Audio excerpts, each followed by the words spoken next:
हम एक कलील मुद्दत के लिए आए हैं, अपना किरदार अदा करेंगे और हम आगे चले जाएंगे। मगर हमें याद इस बात से रखा जाएगा कि किसने क्या किरदार अदा किया था। जिन लोगों ने माली नुकसान इदारे को पहुंचाया है और जिन लोगों ने माली बेज़ाब्तियां की हैं, ये लोग जिम्मेदार हैं कि आज अगर पेंशनर्स का मसला है, कम्यूटेशन का मसला है, मेडिकल बिल्स का मसला है, ये किसी मिनिस्ट्री ने या मिनिस्टर ने नहीं किया, ये उन लोगों ने किया है जिन्होंने करोड़ों रुपए का गबन इदारे के अंदर किया। डिजिटल मीडिया के ऊपर ना एडिटोरियल कंट्रोल है, ना कंटेंट का कोई मामला है, जिसका जो दिल करे। और वो लोग जो सहाफत की आड़ में सहाफत को बदनाम कर रहे हैं, कभी फील्ड रिपोर्टिंग एक दिन नहीं की, मैस कम्युनिकेशन की स्पेलिंग नहीं आती हैं, कैमरा पकड़ के तो जो दिल में आता है वो नशर करते हैं, जो दिल में आता है वो बोलते हैं। मुल्क का नुकसान, मईशत का नुकसान, इदारों का नुकसान। एपीपी एम्प्लॉयज यूनियन का तहे दिल से मशकूर हूं कि आपने जो आज वालियाना इस्तकबाल किया, और मैं ये समझता हूं कि आपने एक यहाँ पे यूनिटी का, इत्तेहाद इत्तेफाक का सबूत दिया, ये अनअपोज एक इलेक्शन जीता। आपको मुबारकबाद भी पेश करना चाहता हूँ, बाकायदा तौर पे जो है वो हल्फ उठा लिया है। मुझे ये कहते हुए कोई आर नहीं है कि एमडी एपीपी आसिम खिची साहब इंफॉर्मेशन ग्रुप के अफसरों में से इंतहाई दयानतदार, इंतहाई अपराइट और ऑनेस्ट ऑफिसर हैं, और जिस तरीके से उन्होंने माजी में होने वाली बेज़ाब्तियों, करप्शन ना सिर्फ बेनकाब किया बल्कि उसके खिलाफ सख्त जो है वो तादीबी कार्रवाई की, कानूनी कार्रवाई की, तो मैं समझता हूं कि हमें सबको उनको अप्रिशिएट करना चाहिए। आज जब इस हल्फ बर्दारी की तकरीब में मौजूद हूं, मैं इंफॉर्मेशन मिनिस्ट्री के मातहत जितने इदारे हैं, जिसमें एपीपी है, रेडियो पाकिस्तान है, पीटीवी है, मैं ये बात ज़रूर करना चाहता हूं कि जो मुलाजमीन की फलाह बहबूद है वो इदारे की फलाह बहबूद के साथ मुंसलिक है। एक इदारा जितना प्रॉफिटेबल होगा, जितना उसका खसारा कम होगा, उतने खुशहाल उसके एम्प्लॉयज होंगे। तो ये बात समझने की जरूरत है कि हमें अपने तमाम इदारों को प्रॉफिटेबल बनाना है, और पिछले 3-4 दहाइयों का जो एक खमियाजा इदारों ने भुगता है, जिसमें आप खुद देखते हैं कि पीटीवी हो गया, रेडियो पाकिस्तान हो गया, एपीपी हो गया, कि दिन ब दिन उनके खसारों में भी इजाफा होता है और मुनाफा भी कम होता है, रेवेन्यू स्ट्रीम्स भी कम होती हैं। तो मैं जिस दिन इस ओहदे का हल्फ लिया था बतौर वफाकी वजीर इत्तलात व नशरियात, तो इस बात का तहैया किया था कि इंशाल्लाह इन तमाम इदारों को मुनाफा बख्श बनाना है, इनमें रिफॉर्म्स लेके आने। और देखिए, आप और मैं हमेशा इस जगह पे नहीं रहेंगे। हम एक कलील मुद्दत के लिए आए हैं, अपना किरदार अदा करेंगे और हम आगे चले जाएंगे। मगर हमें याद इस बात से रखा जाएगा कि किसने क्या किरदार अदा किया था।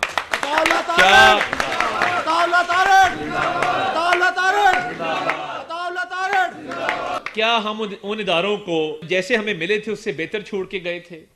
क्या उनमें हमने वैल्यू एडिशन की थी? क्या उनके रेवेन्यू स्ट्रीम्स को हमने एक्सपैंड किया था?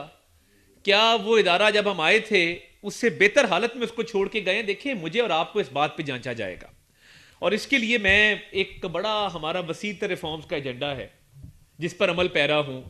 और ये रिफॉर्म्स हमने पीटीवी से शुरू किए, और उसके अंदर मैंने सिफारशी कल्चर बिल्कुल ख़त्म किया, प्राइवेट सेक्टर से एंकर्स लेके आया, और बड़ी तनकीद का निशाना बनाया कि जी प्राइवेट सेक्टर से एंकर आ गए, भारी भरकम तनख्वाह पे आ गए। सिफारशी की कोई तनकीद नहीं है।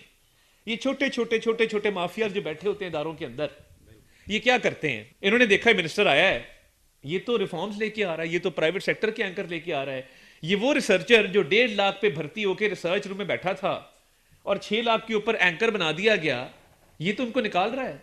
इसके खिलाफ आवाज उठाओ कि जी देखें, सरकारी पैसे से एंकर्स आ रहे हैं। आज आप पीटीवी लगाएं तो मैं दावे से आपको ये बात कर सकता हूं कि आपको कोई ना आशना चेहरा नजर नहीं आएगा, सारे आशना चेहरे नजर आएंगे जो प्राइवेट स्क्रीन पे बैठे हुए। तो ये कल्चर जब खत्म करने के लिए मैं निकला तो बड़ी मुश्किलात का भी सामना करना पड़ा, मगर मैं ये समझता हूं कि अगर इन मुश्किलात का सामना करके इदारे को हम रिफॉर्म कर जाएं तो मैं तो पीछे हटने वाला नहीं हूं। जब ये सारे इकदाम किए, उसके पीछे सिर्फ एक मकसद था कि हमारे उस चैनल को वो ऐड क्यों नहीं मिलता जो एक प्राइवेट सेक्टर के चैनल को मिलता है। वही एंकर प्राइवेट सेक्टर में बैठता है, तो वो अपने चैनल के लिए 1 घंटे के अंदर 25 लाख रुपया लेके आता है एड्स की मद में। वही एंकर जब पीटीवी पे बैठता है तो हमें एड्स क्यों नहीं मिलते हैं? हमारा टेरेस्ट्रियल नेटवर्क है, पूरे पाकिस्तान में देखा जाता है, बगैर केबल के, बगैर सैटेलाइट के, एक एंटीना लगा के पहाड़ों से लेके रेगिस्तानों तक इसकी कवरेज है। तो ये इदारों के अंदर जो ये कैंसर लाहक था, ये छोटे छोटे माफियाज ने अपनी जाती मफाद के लिए इदारों को नुकसान पहुंचाया और ये अब नाकाबिले कबूल है, नाकाबिले बर्दाश्त है। मैंने इनको पहले दिन कहा था कि अगर आप ये चाहते हैं कि इदारे बेहतर हों तो मैं इस रिफॉर्म के साथ हूं। मैं इन मिनिस्ट्री ऑफ इंफॉर्मेशन के तमाम इदारों के रिफॉर्म्स में आगे बढ़ चढ़ के इसमें हिस्सा लूंगा, मगर जो इन रिफॉर्म्स के रास्ते में रुकावट बनेगा फिर वो शख्स उसको इन तमाम जो हमारे मिनिस्ट्री ऑफ इंफॉर्मेशन के इंस्टीट्यूशन उनमें रहने का कोई हक नहीं है। इसीलिए जब आसिम खिची साहब ने ये 2-3 स्कैंडल्स अनकवर किए, उनको हमने पूरी सपोर्ट दी और वो केस एफआईए में भिजवाए और उसकी इंक्वायरी करवाई, उसकी इन्वेस्टिगेशन चल रही है। तो ये जो एपीपी के अंदर ये चंद लोगों ने ये काम किया, उसने ये जब इस साहब कैसे दवाई नहीं मिलती, ये उनके हक पे डाका उन लोगों ने डाला। तो ये जिन लोगों ने माली नुकसान इदारे को पहुंचाया है और जिन लोगों ने माली बेजाब्तगियां की हैं, ये लोग जिम्मेदार हैं कि आज अगर पेंशनर्स का मसला है, कम्यूटेशन का मसला है, मेडिकल बिल्स का मसला है, ये किसी मिनिस्ट्री ने या मिनिस्टर ने नहीं किया, ये उन लोगों ने किया है जिन्होंने करोड़ों रुपए का गबन इदारे के अंदर किया और इदारे को माली नुकसान पहुंचाया। और मैं समझता हूं कि जो इंक्वायरी हुई दुरुस्त हुई, इन्वेस्टिगेशन हुई दुरुस्त हुई और इसको मंतकी अंजाम तक पहुंचना है। एपीपी के वाले से ये भी कहना चाहता हूं कि जो आपने सेहत कार्ड की बात की, मैं आप जाते ही इस्लामाबाद इंशाअल्लाह ताला जो अगला बजट जून में आना है, जो सहाफ़ियों के लिए मुख्तस हमारा एक हेल्थ कार्ड का सिलसिला है, मैं चाहूँगा कि जो रिपोर्टर्स और जो सहाफ़ी हजरात इन इदारों में भी काम करते हैं उनको इसमें शामिल किया जाए। सहाफ़ियों के लिए जो हेल्थ इंश्योरेंस स्कीम हम लाए और इस बजट में भी फाइनेंस मिनिस्टर ने उसका ऐलान किया, हमने करोड़ों रुपया प्रीमियम पे किया स्टेट लाइफ इंश्योरेंस कॉरपोरेशन को और वो हेल्थ कार्ड चल रहा है। पूरे पाकिस्तान में सहाफ़ियों का इलाज भी हो रहा है और इसमें कोई दिक्कत नहीं है। और रजिस्ट्रेशन का प्रोसेस भी इंतहाई आसान हमने बनाया कि जो सहाफ़ी किसी प्रेस क्लब से मुंसलिक है, जो किसी प्रेस बॉडी से मुंसलिक है, उन तमाम के इलाज के लिए हमने फंड्स का भी बंदोबस्त किया। और मियाँ शहबाज शरीफ साहब ने हमें बिल्कुल हिदायत की कि ये फंड्स का बंदोबस्त करें और ये सहाफ़ियों का हक है कि उनको इलाज से महरूम ना किया जाए। मैं एक और बात करना चाहता हूँ कि सहाफ़ियों के इलाज मुआवजे के लिए ये हेल्थ कार्ड की फैसिलिटी जो शुरू की गई, मैंने इस पर पूरा पैरा दिया और फंड्स अदा करने तक मैं चैन से नहीं बैठा। मगर इसके बावजूद मैं चैनल्स को भी कहूंगा कि जो सहाफ़ी दौरान सर्विस जिनकी डेथ हो जाती है, जो फौत हो जाते हैं, उनके लिए कोई पॉलिसी मौजूद नहीं है। तो इसमें प्राइवेट सेक्टर को भी आगे बढ़ना होगा और सहाफ़ियों की दौरान सर्विस जो मौत है उस हवाले से कोई ना कोई पॉलिसी वज़ा करनी होगी, इसके बगैर गुजारा नहीं होगा। तो सहाफ़ियों की फलाह बहबूद के लिए हम हमेशा पेश रहे हैं। पीटीवी के लिए, पीबीसी के लिए जो रिपोर्टर हजरात हैं, जो सहाफ़ती उस ज़ुमरे में आते हैं, उनके लिए अगर ऑलरेडी पॉलिसी मौजूद है बड़ी अच्छी बात है, अगर नहीं मौजूद तो फिर उस हेल्थ इंश्योरेंस में अगले बजट में हम उसको कवर करना चाहिए। आगे बढ़ते हुए मैं एक और अहम मौजू जिस पे आज बात करना चाहता हूँ, और ये हम इंशाल्लाह ताला रिफॉर्म्स लेके आ रहे हैं। हमने पहला डिजिटल डिपार्टमेंट अभी खड़ा किया गवर्नमेंट ऑफ पाकिस्तान का, जिसमें आर्टिफिशियल इंटेलिजेंस बेस्ड सिस्टम्स को लेके आए हैं, जिसमें डिजिटल जो है जदीद तर्ज पे हमने डिजिटल मीडिया को इनकॉर्पोरेट किया है। मैं समझता हूँ कि इन इदारों का जो किरदार माजी में रहा है, अब हमें इन्हें अब जदीद बुनियादों पे इस्तवार करने के लिए अपना पूरा किरदार अदा करना है कि दुनिया में जो बेहतरीन इदारे उनसे हम पीछे ना रह जाए। तो मैं इस विजन के साथ और इस मिशन के साथ आया हूँ कि हमने जदीद तरीन टेक्नोलॉजी के जरिए, जदीद तरीन ह्यूमन रिसोर्स के जरिए और दुनिया में जो बेहतरीन सिस्टम्स है उसके जरिए पीबीसी को, एपीपी को, पीटीवी को हमने उस मकाम पे लेके जाना है कि जिस मकाम पे ये हुआ करते थे, और यही मिशन है हमारा। तो आजकल पीका लॉ की बड़ी बाज़गश्त है, एपीपी के अंदर भी बड़ा तजब्जुब पाया जाता है, और मैं इसकी बात ना करूं तो मेरा ख्याल है ये नामुनासिब होगा। जो मैं इस बात समझने से कासिर हूं ये है कि एहतजाज किस बात का है। पीका लॉ के अंदर जितनी भी शिकें हैं फेक न्यूज पे एतराज है, या इस चीज पे एतराज है कि डिजिटल मीडिया को, जिस पे कोई चेक नहीं है, आप किसी को वाजिबुल कत्ल करार दें, आप किसी के बारे में कोई भी इल्जाम लगा दें, कोई कह दे, जिस तरह वो एक किसाब ने कहा कि जी ये सर कलम करके लिया है तो इतने करोड़ मैं अदा करूंगा। क्या हुआ? किसी ने नोटिस लिया? जो चाइल्ड पोर्नोग्राफी है, जो डीप फेक है, जो खवातीन की हरासमेंट होती है दिन रात डिजिटल मीडिया के ऊपर, लोगों को ब्लैकमेल किया जाता है, हमारी बच्चियां वो साइकोलॉजिकल प्रॉब्लम्स का शिकार होती हैं, सुसाइडल टेंडेंसीज बढ़ गई हैं माशरे के अंदर, खुदकुशी पर मजबूर होती हैं, कोई पुरसाने हाल नहीं है, कोई सिस्टम ही नहीं है। यानी आपके इलेक्ट्रॉनिक मीडिया के लॉज मौजूद हैं, पेमरा मौजूद है, अखबारात अपने आप को पीआईडी में भी रजिस्टर करती हैं, उनकी अपनी काउंसिल भी मौजूद होती है, और वो एडिटोरियल कंट्रोल होता है, कंटेंट के हवाले से पूरा एडिटोरियल बोर्ड होता है इदारों के अंदर। डिजिटल मीडिया के ऊपर ना एडिटोरियल कंट्रोल है, ना कंटेंट का कोई मामला है, जिसका जो दिल करे। और वो लोग जो सहाफत की आड़ में सहाफत को बदनाम कर रहे हैं, कभी फील्ड रिपोर्टिंग एक दिन नहीं की, मैस कम्युनिकेशन की स्पेलिंग नहीं आते हैं, कैमरा पकड़ के तो जो दिल में आता है वो नशर करते हैं, जो दिल में आता है वो बोलते हैं। मुल्क का नुकसान, मईशत का नुकसान, इदारों का नुकसान। भाई आपको ये कंटेंट कहां से आया? कोई एडिटोरियल बोर्ड है आपका? आपके पास कोई ये स्किल है, महारत है, आपने किसी यूनिवर्सिटी से पीएचडी की है? तो देखिए ऐसे मामला चल नहीं सकता। जिसका दिल करता है वो कहता है जी फलां वाजिबुल कत्ल है, फलां जो है उसको ये कर दो, उसको वो कर दो। सहाफियों का, एक सहाफी है, मैं नाम नहीं लेना चाहता, उनके बेटे का नाम और एड्रेस शेयर किया गया कि इनका बेटा फलां जगह पे रहता है। आजादी इजहार राय के तहफ़्फ़ुज़ के लिए ये लॉ लाया गया है। ये इसलिए लाया गया है कि जिन सहाफियों के घरों पे हमले होते हैं, जिनके एड्रेस शेयर किए जाते हैं, जिनके बच्चों के नाम, बच्चों की तस्वीरें लगाई जाती हैं डिजिटल मीडिया पे कि ये अपने ख्यालात का आजादी से इजहार करता है, इसकी अपनी आइडियोलॉजी है जिससे हम इख्तलाफ करते हैं, इसलिए इसके बच्चों पे हमला कर दो।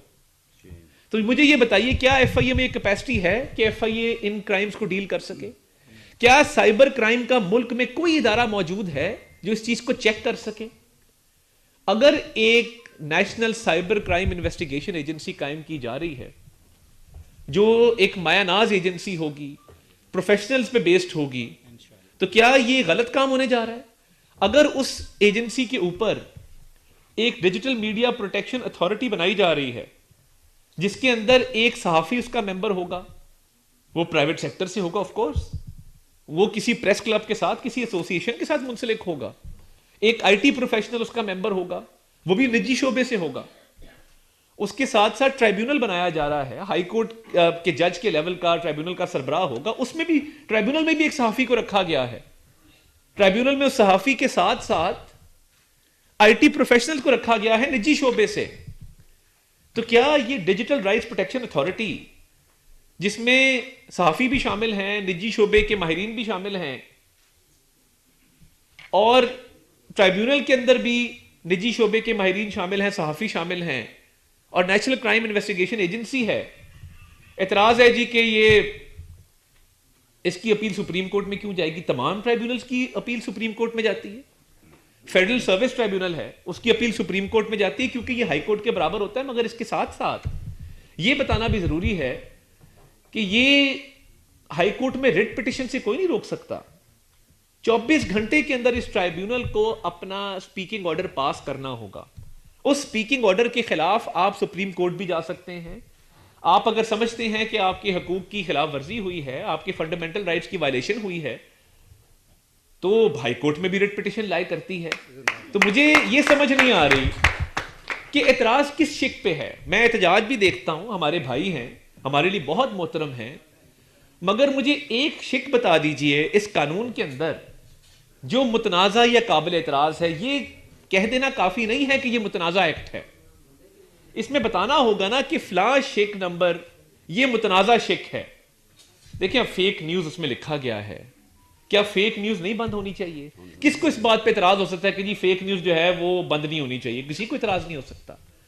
कहने का मकसद ये है, इसको उस नजरिए से देखें कि ये सिर्फ और सिर्फ इसलिए एक्ट लाया गया है कि मुल्क के अंदर जो अनासिर डिजिटल मीडिया पे बैठ के करोड़ों अरबों रुपया कमाते हैं, डॉलर्स में कमाते हैं, मुल्क को एक पाई टैक्स नहीं देते, मुल्क की सियासत पे बात करते हैं, मुल्क के अंदर इंतशार भी फैलाते हैं, वो किसी को जवाबदेह नहीं है, मादर पिदर आजाद हैं, कोई जवाबदेही कर नहीं सकता। एहतसाब तो दूर की बात है ना, कोई पूछ ही नहीं सकता कि भाई आपने ये क्यों किया। तो कोई ना कोई तो मुल्क में सिस्टम लाना होगा जिसके तहत कोई बंदा जो विक्टिम है, जो समझता है कि उसकी हक तलफी हुई है, वो किस फोरम के पास जाए। अभी फिलहाल कोई फोरम मौजूद नहीं है मुल्क के अंदर। तो एक फोरम दिया गया है कि आप जाओ, जाके अपनी कंप्लेन रजिस्टर करवाएं और उस पर एक्शन लिया जाएगा। और जितने बाकी भी विक्टिम्स हैं मजहबी मुनाफरत के, कि जिनको बगैर सबूत के, बगैर ड्यू प्रोसेस के वाजिबुल कत्ल करार दिया जाता है, तो वो किसके पास जाए? कोई फोरम मौजूद नहीं है। किसी का आप एड्रेस शेयर करते हैं, बच्चों की तस्वीरें शेयर करते हैं और कहते हैं कि इस पे हमलावर हो जाओ, इतना इनाम मिलेगा, कोई सिस्टम नहीं है। तो क्या ये ला कानूनियत जो मौजूद है, क्या इसको कानून के तहत नहीं होना चाहिए? तमाम इलेक्ट्रॉनिक मीडिया चैनल्स जो हैं वो पेमरा कानून के तहत कंप्लायंस करते हैं, अखबारात भी कंप्लायंस करते हैं। तो फिर डिजिटल मीडिया पे शोर क्यों है कि इसकी कंप्लायंस रोकी जाए या इसको कानून के ताबे ना किया जाए? क्या ये मुआशरा इसी तरह चलेगा कि कोई किसी को पूछ ना सके? अगर डिजिटल डोमेन में ये क्राइम्स हो रहे हैं, कि आप डिजिटल डोमेन के अंदर दहशतगर्द भी उसको इस्तेमाल करते हैं, उसको टीटीपी भी इस्तेमाल करती है, मुल्क के खिलाफ भी वो इस्तेमाल होता है, तो कहते हैं नहीं इसको ना करो। तो क्या खुली छूट दे दी जाए कि जिसका तो जो दिल करे वो पोस्ट करे, जिसका जो दिल करे वो किसी को नुकसान पहुंचाए, जिसका जो दिल करे वो किसी के बारे में शेयर कर दे और उसके बाद कहे कि जी इसको फलां नुकसान पहुंचाएगा तो इनाम मिलेगा? तो कोई ऐसी अथॉरिटी नहीं होनी चाहिए जिधर कोई विक्टिम जा सके और कहे कि जी मेरी दाद रसी करे, मेरे साथ जुल्म हुआ है? तो ये देखिए, ये सहाफियों की प्रोटेक्शन के लिए एक चीज की गई है, और मैं समझता हूं कि ये प्रोटेक्शन की जमानत हम देंगे। आगे रूल्स भी बनने हैं और आगे मजीद रेगुलेशंस भी बनने हैं, उसमें गुंजाइश मौजूद होती है बेहतरी की हमेशा। मुशावरत का अमल भी चलना चाहिए, मुशावरत होनी चाहिए, मुशावरत बिल्कुल बंद नहीं होनी चाहिए। और साफी बरादरी हमारे लिए बहुत मोहतरम है, बैठ के जो है आगे की मुशावरत हम तय कर सकते हैं। मगर ये जो रूल्स की मुशावरत है, रेगुलेशन की मुशावरत है, इसमें कम से कम बताएं तो सही कि जी ये शिक काबिल एतराज है। हम सब अग्री करते हैं कि डिजिटल जिस तरह अखबारात और इलेक्ट्रॉनिक मीडिया के कवानीन मौजूद हैं, हम सब अग्री करते हैं कि डिजिटल मीडिया के भी कवानीन मौजूद होने चाहिए। कोई इससे इनकार नहीं करेगा, कोई नहीं कहेगा कि जी आप हमारे बच्चों को ये प्रोटेक्शन ना दें, खवातीन को ये प्रोटेक्शन ना दें, दहशत गर्दों के खिलाफ कोई कानून ना लाएं। और देखिए, सहाफियों की प्रोटेक्शन के लिए जब ट्राइब्यूनल में भी सहाफी शामिल, काउंसिल ऑफ कंप्लेंट्स में भी सहाफी शामिल, डिजिटल राइट्स प्रोटेक्शन अथॉरिटी में भी सहाफी शामिल, तो फिर किस तरह मुमकिन है कि सहाफी बरादरी का इस्तेसाल हो जाए? नहीं होगा। तो इस बात को समझने की जरूरत है कि ये कानून है क्या। एक एक शिक को पढ़ने की जरूरत है, तफसील से पढ़ने की जरूरत है, और फिर काबिल एतराज या मुतनाज़ा शिक ले आए, उस पर बात करते हैं। मगर मुतनाज़ा कह देना, काबिल एतराज कह देना, ये काफी नहीं है। इस पे सैर हासिल गुफ्तगू करें, आगे जो रूल्स या रेगुलेशन बनने हैं उस हवाले से बातचीत करते हैं, मुशावरत का दायराकार बढ़ाते हैं, जॉइंट एक्शन कमेटी के साथ बैठ के इन मामलात को देखते हैं कि आगे जो रूल्स बनेंगे या रेगुलेशंस बनेंगे उस पर क्या मजीद बेहतरी लाई जा सकती है। बेहतरी की गुंजाइश होती है, बट इसको समझें कि यह कानून का मकसद यह है कि डिजिटल मीडिया में होने वाले जराइम का तदारक किया जाए, और जो विक्टिम्स हैं, जो मजलूम हैं, उनको कोई फोरम फराहम किया जाए जिसमें सहाफी बैठ के फैसला कर सकें कि इसके साथ जुल्म हुआ है कि नहीं हुआ है। जब ट्राइब्यूनल मौजूद, काउंसिल ऑफ कंप्लेंट्स मौजूद, डिजिटल राइट्स प्रोटेक्शन अथॉरिटी मौजूद, हाई कोर्ट में रिट मौजूद, सुप्रीम कोर्ट में अपील मौजूद, ये तमाम चीजें मौजूद हैं, तो मैं कहूंगा कि आप बता दें, मैं अब तक नहीं देख सका कि किसी ने कोई काबिल एतराज शिक के हवाले से कोई रेफरेंस दिया हो या मुतनाज़ा शिक बताई हो कि जी ये शिक बहुत मुतनाज़ा है। पूरी दुनिया में तरक्की याफ्ता ममालिक हैं या जो डेवलपिंग कंट्रीज भी हैं, वहां तमाम कवानीन डिजिटल मीडिया के, सोशल मीडिया के मौजूद हैं। ऑस्ट्रेलिया से लेके बरतानिया तक पूरी दुनिया में ये कवानीन पाए जाते हैं। सिर्फ हम ये कहते हैं नहीं, हमारा डिजिटल मीडिया जो है मादर पिदर आजाद हो, इस पे कोई चेक ना हो, और इसको कोई ना पूछे, कोई किसी को नुकसान पहुंचाए, कत्ल करवाए, उसके घर पे हमला करवा दे, उसके बारे में जो मर्जी कहता रहे, तो कोई रेगुलेशन ना हो। जब इतने बड़े बड़े टीवी चैनल्स रेगुलेशन के अंडर हैं, अखबारात रेगुलेशन के अंडर हैं, उनके कानून मौजूद हैं, और ये इंसानी हकूक के तहफ़्फ़ुज़ की बात कर रहे हैं हम, तो मैं जॉइंट एक्शन कमेटी को कहूंगा कि मजीद मुशावरत करते हैं और इस मामले को आगे लेके चलते हैं और देखते हैं कि रूल्स के अंदर क्या गुंजाइश मौजूद है, आगे रेगुलेशंस में क्या गुंजाइश मौजूद है, और इसको मजीद क्या बेहतरी आप तजवीज़ करते हैं। आपके नज़दीक काबिल एतराज़ शिक कौन सी है? बट ये जो मैंने सारी बातें की, ये बिल्कुल हकीकत है और कानून बिल्कुल इसके मुताबिक बना है, तो इसमें अपना किरदार अदा करें। मैं आप सबको भी कहूँगा, और मैं इख्तिताम पे आपका तहे दिल से मशकूर हूँ, और इंशाअल्लाह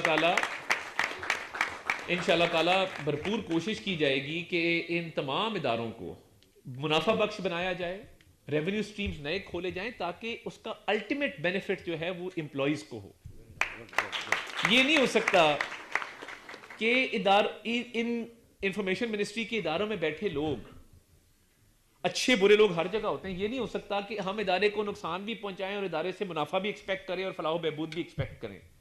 और मैं समझता हूं इन सारी बातों को कि हम जब तक मुनाफा बख्श नहीं करेंगे इदारों को, हम उनमें बेहतरी नहीं लेके आएंगे, रिफॉर्म्स नहीं लेके आएंगे, फाइनेंशियल डिसिप्लिन नहीं लेके आएंगे, ऑडिट नहीं कराएंगे, तो फिर पेंशन, कम्यूटेशन, मेडिकल बिल्स का मसला कैसे हल होगा? इसको हल करने के लिए अव्वलीन जरूरत इस बात की है कि फाइनेंशियल डिसिप्लिन आए, और इंशाअल्लाह ताला मैं कोशिश करता हूं कि ये पेंशनर्स का मामला हो, मेडिकल बिल्स का मामला हो, कम्यूटेशन का मामला, ये हल हो। और इंशाअल्लाह ताला अगले बजट में मैंने सेक्रेटरी साहिबा को भी ये टारगेट दिया है कि इन मसाइल के हल के लिए out of the box solutions लेके आए, और आपसे ये वादा करता हूं कि इन तमाम इंस्टीट्यूशंस को मिनिस्ट्री ऑफ इंफॉर्मेशन के जदीद तर्ज पे लाने के लिए, मुनाफा बख्श बनाने के लिए, और ये अपना पैसा खुद कमाएं, ये इंडिपेंडेंटली अपने सोर्सेज क्रिएट करें। बहुत गुंजाइश मौजूद है, उसके लिए तगदो भी करेंगे, दिन रात एक करेंगे, और इंशाअल्लाह ताला इन इदारों को अपने पैरों पे खड़ा करेंगे।